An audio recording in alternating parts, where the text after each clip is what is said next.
Robert Wright, senior editor of The New Republic, writes that much power now vested in the nation-state is starting to migrate to international institutions. World government, he claims, is probably in the cards. And what's more, it's a good idea. Often those working for world government present themselves not as advocates, but as mere analysts of inevitable natural trends. By casting the steps toward world government in a favorable light, they prepare the public to accept what lies ahead.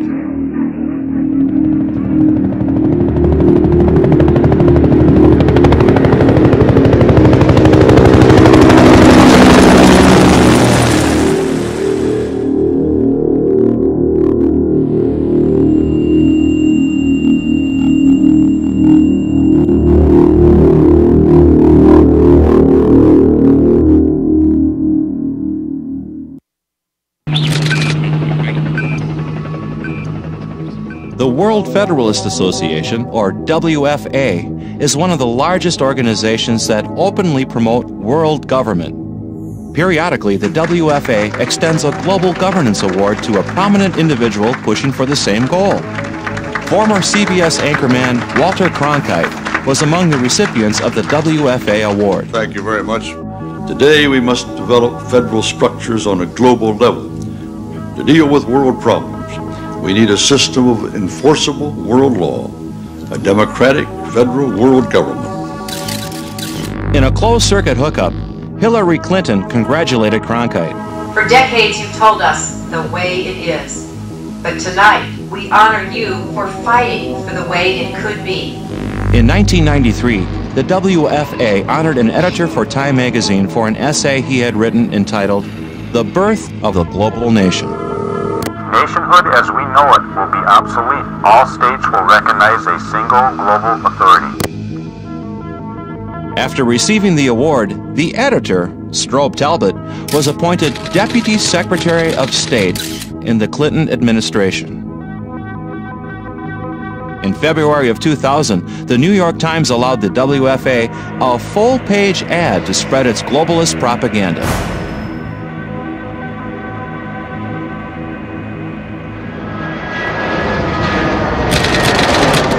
However, those striving for world government generally keep their objective hidden from the public eye.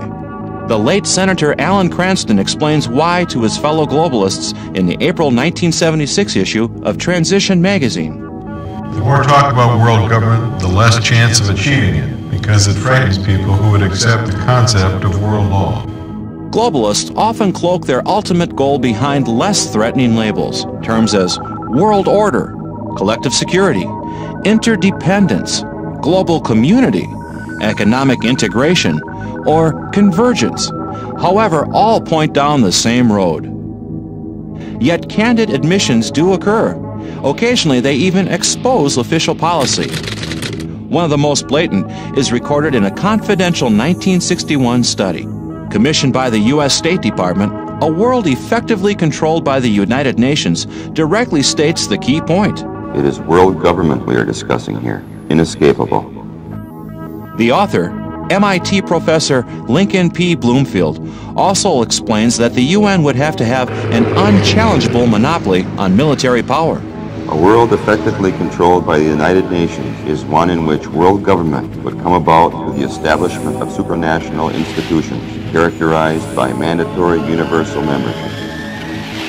National disarmament is a condition for effective UN control.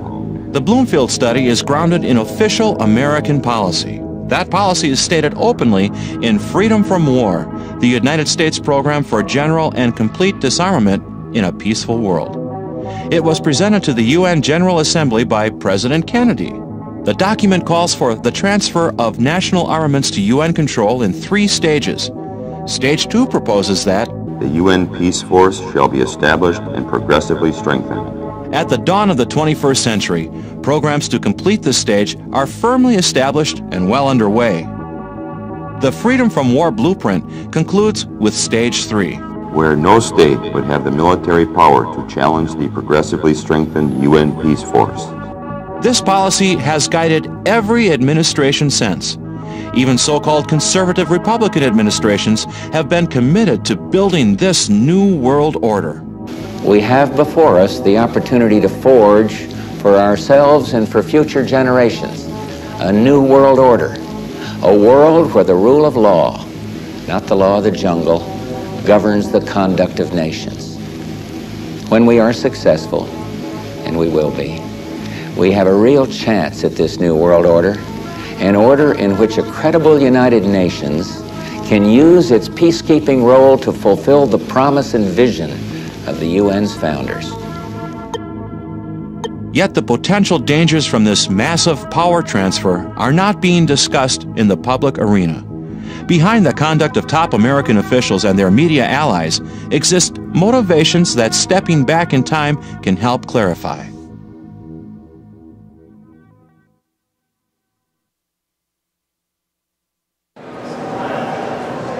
The framers of the Constitution had a profound understanding of human nature.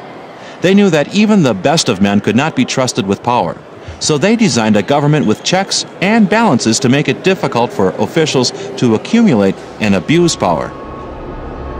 The United Nations, however, embodies few of those checks and balances, and it recognizes no moral authority greater than itself. Investigative reporter for the New American Magazine and author of the United Nations Exposed, William F. Jasper. Certainly one of the most important principles embodied in the U.S. Constitution is the recognition that individual rights come from God, and the purpose of government is to protect those rights. The United Nations recognizes no God above the UN. The United Nations therefore recognizes no impediments or restrictions on its power. An early UN peacekeeping operation illustrates the inherent danger of entrusting the UN with power. The setting is the Belgian colony in Africa known as the Congo.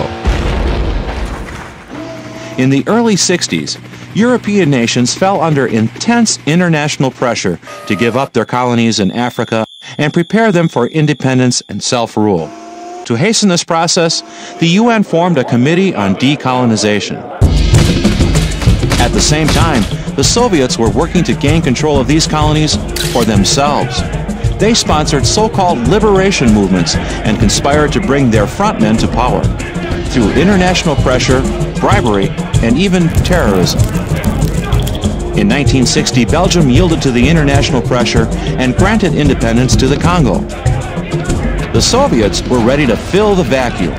Patrice Lumumba was their man, bought and paid for with cash, arms, luxuries, and all the women, gin, and hashish he desired. With Lumumba as premier, peaceful independence lasted 1 week. Lumumba then unleashed a communist reign of terror against the populace. Men, women, and children were tortured and murdered.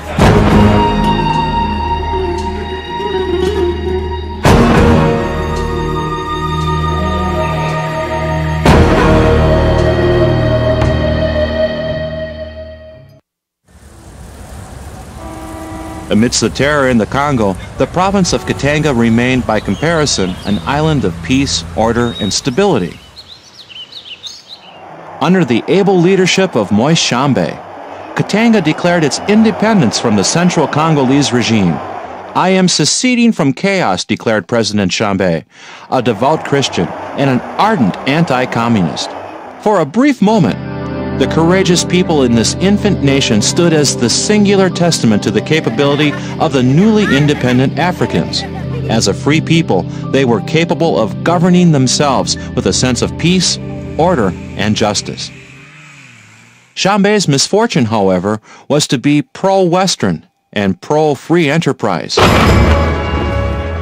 Nikita Khrushchev declared Tshombe to be a turncoat, a traitor to the interests of the Congolese people. American liberals echoed the Kremlin hue and cry. Soon after, the U.S. joined with the USSR in support of a UN resolution authorizing the world body to send troops to the Congo. The UN troops were used to assist Lumumba, the chief terrorist, in his efforts to subjugate Katanga.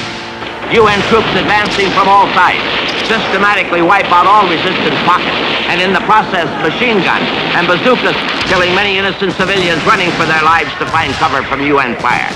Smith Hempstone, African correspondent for the Chicago Daily News, witnessed the December 1961 UN attack on the capital of Katanga. The UN jets next turned their attention to the center of the city. Screaming in at treetop level, they blasted the post office and the radio station, severing Katanga's communications with the outside world. One came to the conclusion that the UN's action was intended to make it more difficult for correspondents to let the world know what was going on.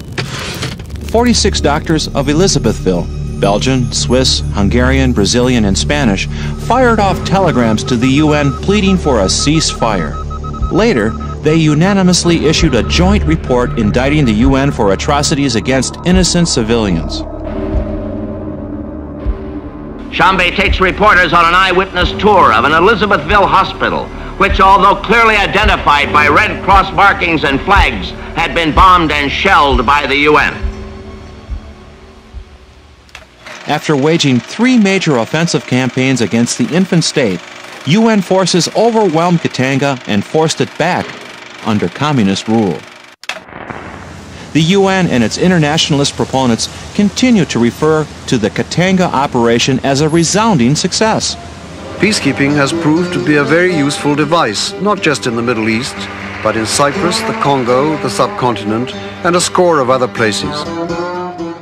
When the UN left the Congo 4 years later, it had achieved what it had been sent to do. The United Nations operation in the Congo did not just help re-establish order and peace. More importantly, it provided all-around technical assistance to help build the infrastructure of a brand new country. The residents of Katanga undoubtedly had a less enthusiastic view.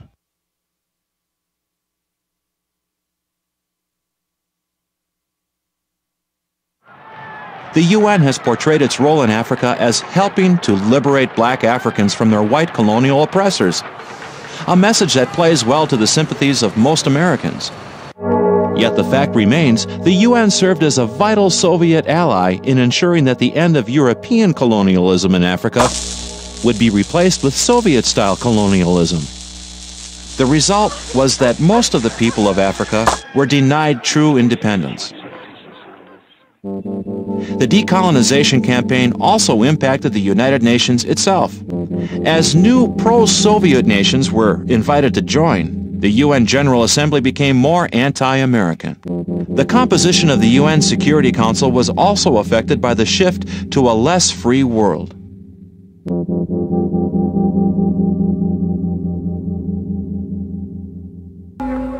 The nationalist government of Free China was one of the founding members of the UN and a permanent member of the Security Council. That seat is given to a free and independent Chinese government representing a free and independent Chinese people. Following World War II, the communist rebels under Mao Zedong succeeded in capturing the mainland provinces, and the nationalist government was forced to retreat to Taiwan.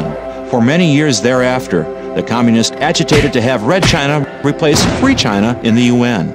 Opposition to such a move was based on the fact that the communist regime maintained its grip on the Chinese people through sheer terror.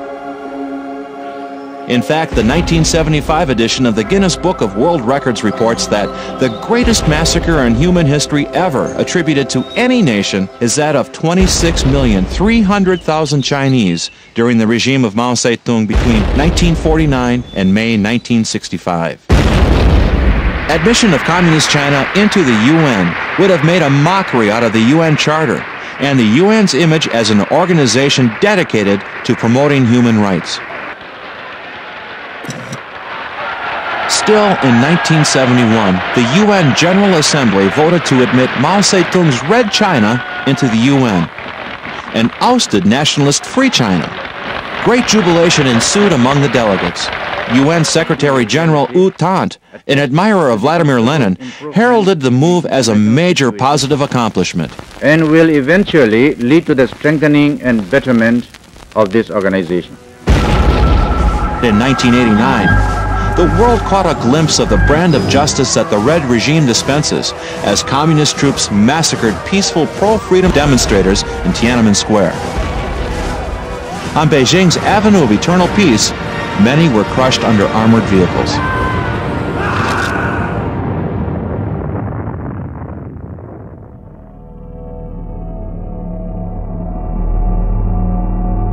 Another genocidal nightmare of the 20th century were the killing fields of Cambodia. In 1975, the revolutionary Khmer Rouge captured the capital of Cambodia and took control of the nation.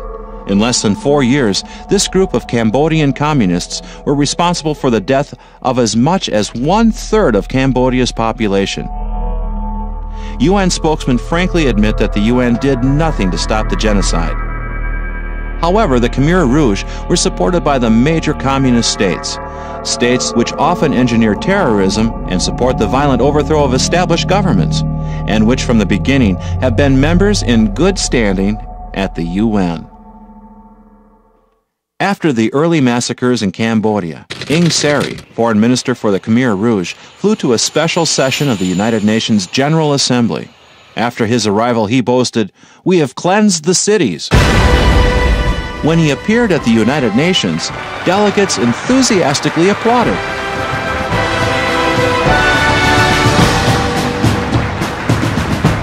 Similar treatment is extended to other like-minded potentates. Yasser Arafat brandished a pistol in front of the UN General Assembly as he was given a standing ovation by the so-called peace organization.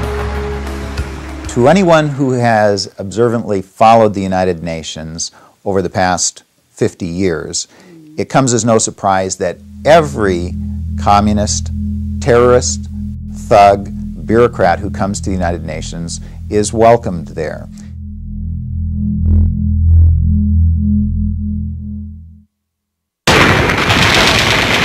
In the aftermath of World War I, a powerful group of internationalists offered humanity a solution to the ravages of war: collective security through world government. The most prominent advocate of this plan was United States President Woodrow Wilson. The League of Nations, he proposed, would enforce peace by threatening to use collective force against individual aggressors. But Americans were leery of entanglements with the constantly warring European powers. They wanted no part of a world superstate. The United States Senate refused to ratify the League of Nations covenant, and without the U.S. membership, the League was doomed. In response, the League's internationalist sponsors decided to found the Council on Foreign Relations. Based in New York City, this private group's purpose would be to lay the groundwork in America for world government. While gaining control within the U.S. State Department during World War II, CFR members covertly worked towards establishing a successor to the League of Nations. The plans for the future United Nations were drafted by the Informal Agenda Group, a secret committee set up by Secretary of State Cordell Hull. The group was composed entirely of CFR members. At the UN's founding conference in San Francisco, 43 of the U.S. delegates, virtually the entire contingent, were CFR members. Acting Secretary General for the conference was CFR member Alger Hiss. Later, the American public would learn that Hiss was a Soviet agent. Few Americans, however, would learn that the United Nations was the creation of the CFR. And from World War II to the present, the CFR's influence in American government and society has grown dramatically. In 1966, the CFR's influence was confirmed in Tragedy and Hope, A History of the World in Our Time. Its author, celebrated historian Professor Carroll Quigley, sympathized with the CFR's agenda.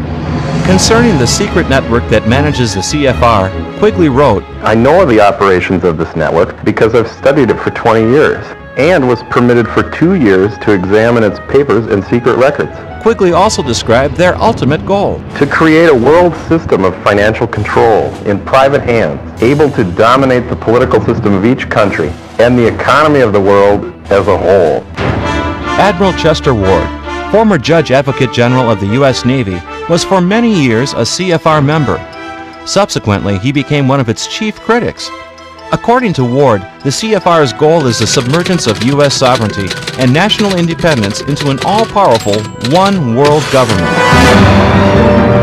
Richard Harwood of the Washington Post also openly conceded that CFR members are the nearest thing Americans have to a ruling establishment.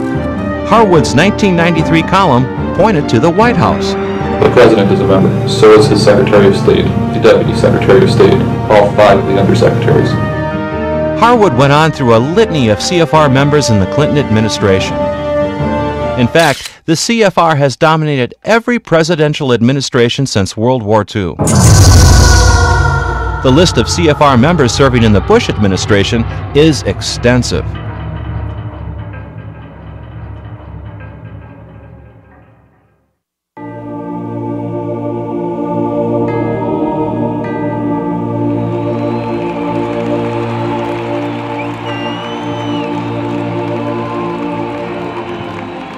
Despite their great influence, the CFR elites have yet to see a fully empowered UN. While UN activity began to compile a less than attractive track record, critical books, film showings, and radio broadcasts began to alert many Americans about the dangers of an empowered UN. As a result, faith in the UN began to diminish. A 1959 Gallup poll reported that 87% of the American people thought the UN was doing a good job. But by 1980, Gallup reported that only 31% felt the UN was doing a good job. Resistance to the globalist agenda was also felt on Capitol Hill. Between 1975 and 1982, Congress received petitions with over 11 million signatures calling for the United States to withdraw from the United Nations. But the battle had just begun.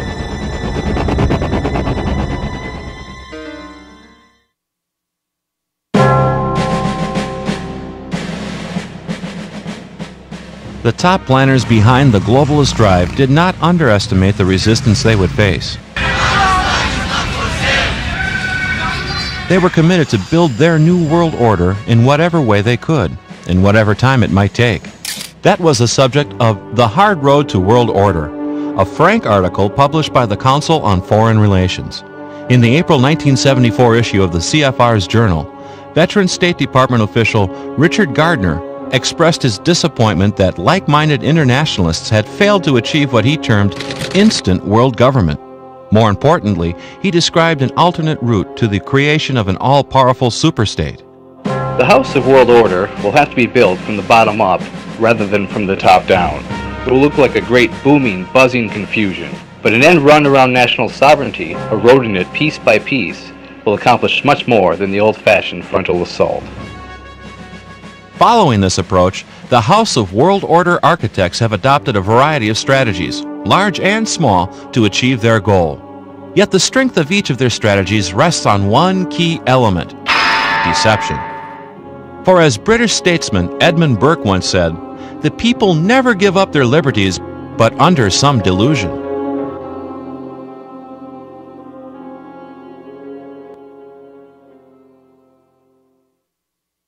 In order to pave the way for national governments to surrender any political power to the UN, globalists need more than just a plausible pretext such as solving a crisis. They must also create the appearance of popular support for their plans. For several decades, the UN CFR Axis has been organizing non-governmental organizations, or NGOs, into a force that it calls Global Civil Society. This NGO movement has been developed by the CFR strategists as a deniable asset, for the NGOs must appear to be spontaneous and independent of the power structure. The desired illusion is that the public is demanding change. To drive their agenda forward, the CFR leadership uses the NGO movement as one arm of a giant pincer strategy. The huge NGO network applies pressure on government from below. The other arm of the pincer, consisting of CFR elites inducing political leaders, supplies pressure from above. While NGOs clamor for world governance, political leaders can respond, according to plan, to the so-called public will.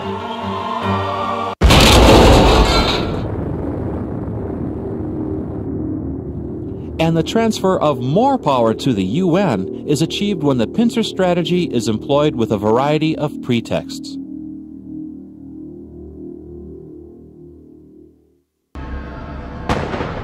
The plan to disarm civilians has been part of the earliest plans to disarm nation-states.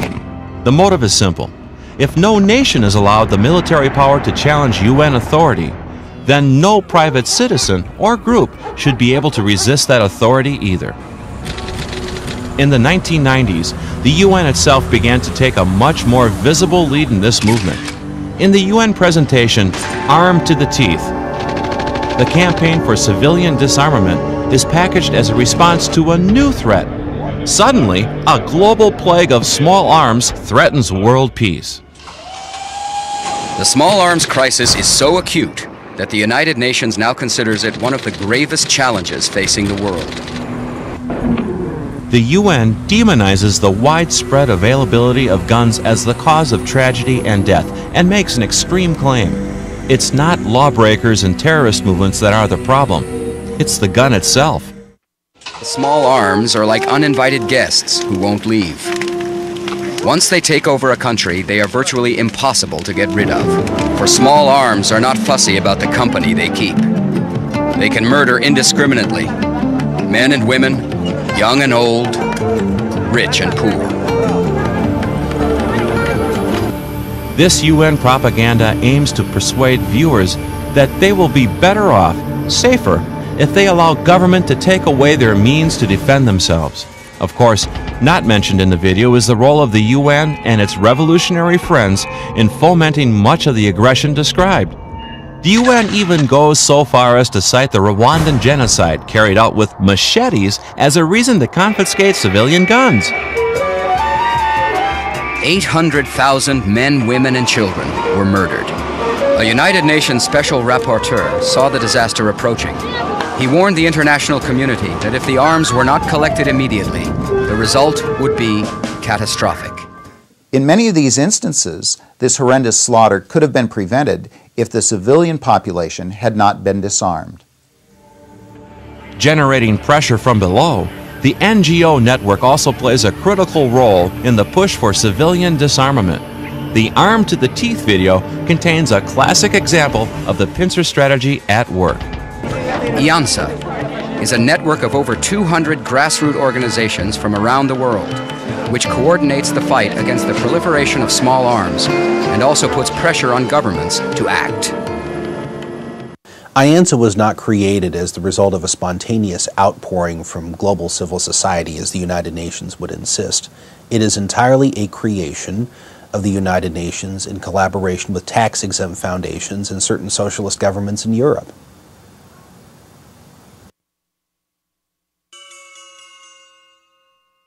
Revolutionary strategists have long recognized that a crisis can facilitate a major change in political arrangements. Among the useful crises, war or the threat of war has always topped their list. The threat of environmental catastrophe is still another crisis being used to persuade Americans to accept a revolution in world political arrangements. Although many Americans have serious concerns about the environment, such genuine concern does not motivate the UN CFR elites. Their object is power. They have no interest in actually solving environmental problems, as that would defeat their objective by removing the impetus for political change. More and more, Americans are being told that global problems require global solutions. Global solutions meaning UN power. History shows that giving more power to government is exactly the opposite of what those concerned about the environment should champion. The most spectacular examples of environmental destruction are those that took place under state control in the former Soviet Union and in its colonies. And it seems to me that people who are genuinely concerned about environmental protection should understand that the last thing we would want to do if we want to protect the environment is to turn over total power to a political elite that can despoil the environment without sanction. By contrast, the best protectors of the environment are private property owners, simply because they have a vested interest. Thousands of years ago, Aristotle pointed out that that which is owned by everyone is equally neglected by all alike. And of course that principle applies to the question of environmental protection. Obviously, the people who have the greatest interest in preserving the environment are property owners, people who want to develop property to increase its value and transmit it to their own children. Convened under the pretext of saving planet Earth from environmental destruction, the 1992 UN Earth Summit was a major watershed event for the globalist agenda. The summit put governments on notice that major changes were needed in economic agendas and in our institutions of governance. The Earth Summit gathering was designed to give the illusion of planetary democracy at work. Delegates labored over details of language, while the NGOs lobbied outside for tougher measures. In fact, the principal programs to come out of Rio had already been worked out well in advance by the CFR brain trusts. In supporting the illusion of democracy at work, however, UN propaganda portrays the NGOs at Rio as an independent voice representing a cross-section of civil society. The Viking ship Gaia sails here from Scandinavia, bringing 10,000 messages from children of many nations. Here in the Global Forum, non-governmental organizations and environmental action groups hold their own Earth Summit under the symbolic Tree of Life to monitor the work of the official conference. The massive and growing NGO contingent at the United Nations has become a global rent-a-mob. And if you look at who is actually funding them, this becomes apparent. They are there to make the one-worlders who are grasping for power look more conservative by taking a more radical stance in many instances, and at the same time give the appearance that they are representing the people of the world, the voice of global civil society.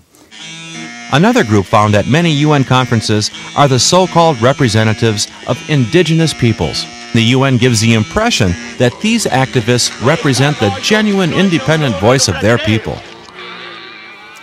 At virtually all of the UN summits, for instance, you will see so-called representatives of indigenous peoples. You always see these same representatives miraculously showing up at these summits. They were going to come there to represent the people of their jungle or of their rainforest or of their mountain tribe. In virtually every case, they are there repeating the phrases that have been fashioned for them by these same NGO leaders who are promoting the UN line.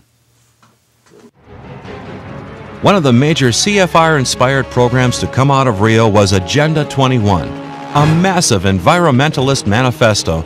A UN-approved summary notes, effective execution of Agenda 21 will require a profound reorientation of all human society, unlike anything the world has ever experienced.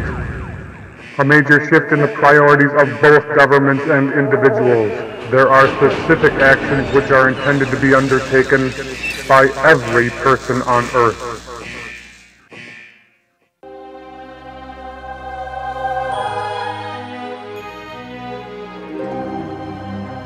For several decades, globalists developed the idea of a permanent international criminal court with the power to try individuals. At the dawn of the 21st century, the United Nations announced specific plans to implement such a court. Proponents suggested that the demand for an ICC simply welled up in the UN General Assembly, but the Council on Foreign Relations was clearly pulling the strings. The Council on Foreign Relations' hand was very evident in the preparatory meetings for the ICC. I was at the Los Angeles conference, and Ambassador David Sheffer, member of the Council on Foreign Relations, was the keynote speaker. The chairman of the event there was also a member of the Council on Foreign Relations, as were many of the other prominent people in attendance. In addition, we see that the legal scholars like Richard Falk and others who are putting together the actual documents themselves, hammering out the wording, are also members of the Council on Foreign Relations. In 1998, the UN convened a conference in Rome to hammer out a treaty that would establish the court. Much like the Nuremberg trials dealt with Nazi officials after World War II, proponents say the ICC will provide an impartial international venue to try tyrants and other assorted threats to world peace. In Rome, a widely read NGO publication reminded conference attendees where world justice was needed most. the primary target of condemnation by both the NGOs and the delegates was the United States. The ICC summit turned into a huge Bash America fest.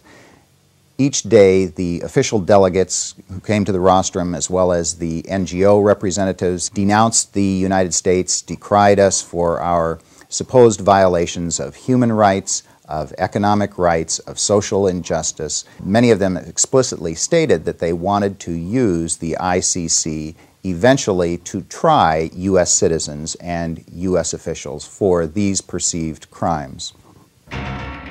The final day of the conference would serve as an omen. When the minimal objections of the U.S. were defeated by the rest of the delegates, the entire assembly erupted in a display of anti-American jubilation. In that brief moment, the UN delegates passed judgment. America is the principal, if not the sole, source of evil in the world. All that remained was the sentencing. The resulting 166-page Rome Statute has been submitted to individual nations for ratification. Professor Charles Rice of Notre Dame University School of Law examined the proposal for an ICC. In our system, as a law is supposed to be a rule of reason which, in a sense, controls the state, and the state should operate under law. I mean, there's simply no reasonable expectation that that will be the case under this. But the ICC, Rice points out, has no limits to its jurisdiction. Claiming jurisdiction to try Americans for actions committed within the United States which fit their definition of these crimes, crimes against humanity, genocide, and so on.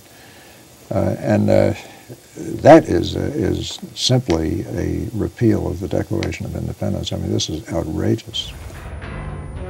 The Rome Statute claims jurisdiction for the ICC to try any individual charged with genocide, war crimes, crimes against humanity, and aggression. However, no reasonable consensus was reached at the Rome Conference concerning the definition of these crimes. Their definition will be left to the arbitrary interpretation of ICC judges.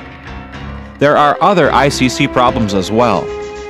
Judges, prosecutors, and counsel can be drawn from authoritarian regimes that are resentful of Americans. The ICC will recognize no right to a trial by jury, and certainly no right to a speedy trial. An American citizen, whether in or out of the U.S., could be accused of violating an undefined UN law. He would then be tried and convicted by foreign prosecutors and judges, then sent to some undisclosed prison somewhere in the world.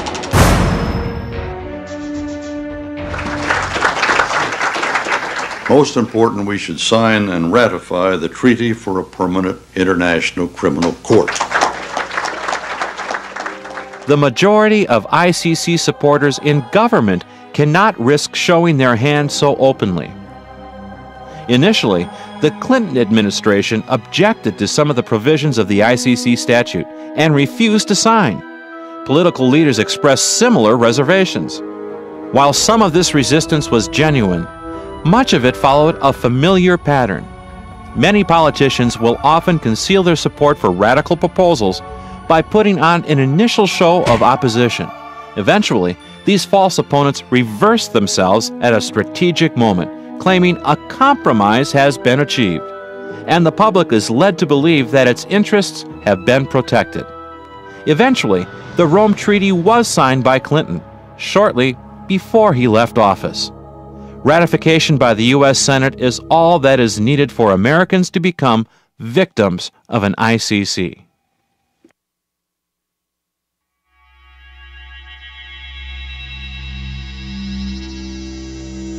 If a UN-controlled world government is achieved, Americans can expect their lives to change dramatically. For example, population controls would go into effect in America. These controls include mandatory abortion, modeled after China's UN-funded one-child policy. To eliminate surplus population, euthanasia and assisted suicide would be promoted. Private and home schooling would be outlawed as the UN takes control over all facets of education. New global taxes would also be imposed on Americans in addition to federal and state taxes. To transform much of the United States into wild lands habitat, millions of Americans would be relocated and miles of roads would be declared off limits. The very right to own property would be restricted and eventually abolished altogether. All law enforcement officers would fall under control of a global UN police force. Local police would exist to serve and protect the state, not the citizens. And the entire American military would fall under the command of the UN as part of the world's most powerful force, UN peacekeepers. Their prime objective? To suppress any opposition to the United Nations. If plans for a UN-controlled world government continue unchallenged, Americans will soon discover that their constitutional protections will be gone, that resistance to the UN is impossible, and that the once mighty America is unable to defend herself against an emerging totalitarian order.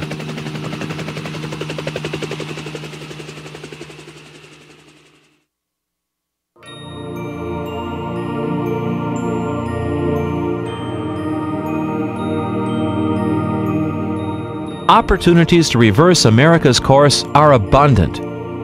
Our constitutional system and cultural traditions continue to protect the freedom to speak out without fear of reprisal.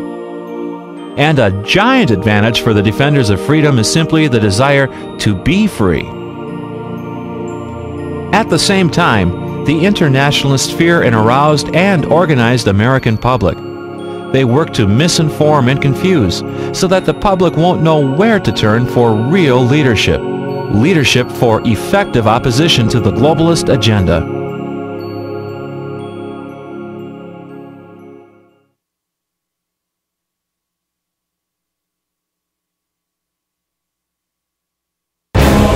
Rather than cutting at the ever-expanding branches of UN programs, wielding a sharp axe to the root of the UN tree would assure a more permanent result. In this case, the root of that tree is United States membership in the UN. U.S. withdrawal would stop the UN's subversion of our nation and ultimately cause the UN to wither and die. Serving as the axe is the House of Representatives. It has the power to kill U.S. membership in the UN simply by refusing to fund any part of the UN program. A majority of 218 votes could effectively get us out of the UN. In 1997, the first measure calling for the termination of the United States membership in the United Nations came before the House. 54 representatives voted in favor. 2 years later, 74 representatives voted to cease all funding to the UN. At present, the remainder of the House lacks the backbone to resist the influence of the internationalists. The key to changing that condition, however, is taking place in communities across America. What is well understood by the internationalists is the power of organization. It's why they've invested so much effort building it. In turn, those who cherish freedom must also organize in order to maximize their impact. And that's what this Starter Kit is designed for. Vice President of the John Birch Society, Tom Gow. Congressmen are focused on job security and getting reelected.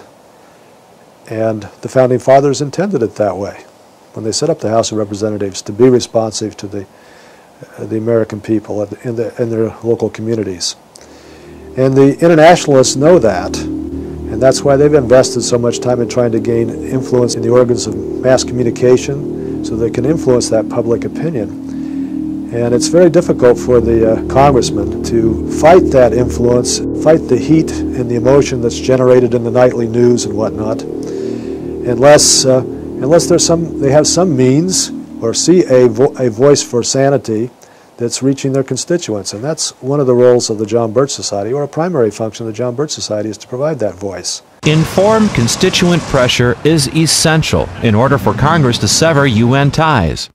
CEO of the John Birch Society, G. Vance Smith. We have a great campaign. We have all kinds of tools. We have wonderful pamphlets that will really help people to understand what's going on. We have billboards, books, videos, all kinds of important things relative to this campaign, tools for this campaign. But those are not the campaign. The objective of the campaign is to change the individual, to help the individual understand how important their freedom is and the fact that they're going to have to do something about it. The only way there's going to be change is when the American people, individually, one at a time, wake up and do something. So our campaign is to empower people under organized leadership to work together to bring about this change. With that kind of pressure that they can put on the members of the House of Representatives, upon their own congressmen, they can bring about change. But there has to be a concerted action program. Ultimately, the outcome is determined by the inspired action of individuals across this great land. We really need the American people, while there is still time, to stand up for freedom and to stop the plans of the United Nations, and in fact to get us, the United States, out of the United Nations.